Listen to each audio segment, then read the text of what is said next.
सवाल है जी राजा रशीद नपतोगी से। वो कहते हैं कि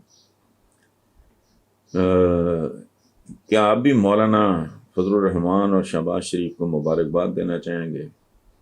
पीडीएम ने लंगर तो तैयार कर लिया है, लेकिन अब इसकी तकसीम कैसे होगी? बड़ा खूबसूरत सवाल है आपका राजा साहब। तो एक बात मैं अर्ज कर दूं कि मैं इनको मुबारकबाद नहीं दूंगा।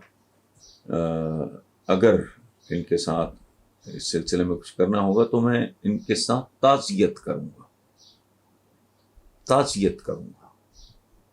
दिली अफसोस का इजहार करूंगा। वो जो अंग्रेजी का एक मुहावरा है ना, all is well that ends well.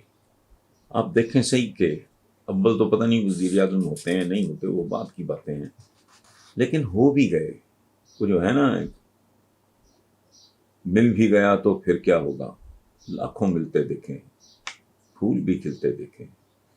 Nawaz Sharif ने, वो जो पंजाबी में कहते हैं, उन्हें की खटिया बेचारे ने 3 दफ़ा वज़ीर आज़म हो।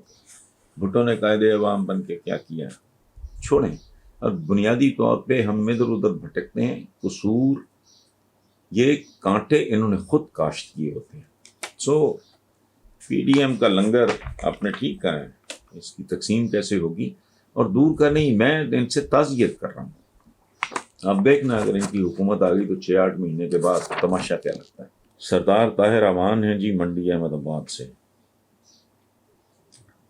वो उसका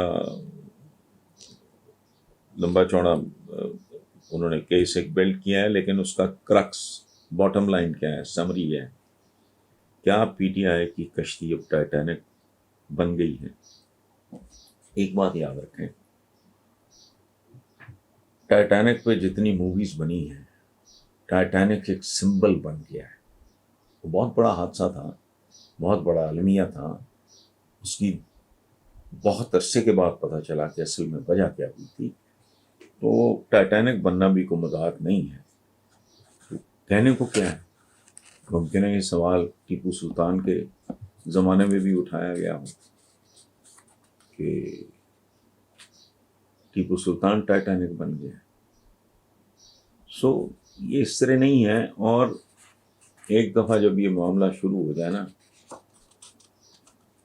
फिर किसी बात पे ही कहानी ख़त्म होती है। मैं तो बार बार अपने सारे व्यूअर से, अपने दोस्तों से मैं यही कह रहा हूँ कि थोड़ी देर इंतज़ार कर लें।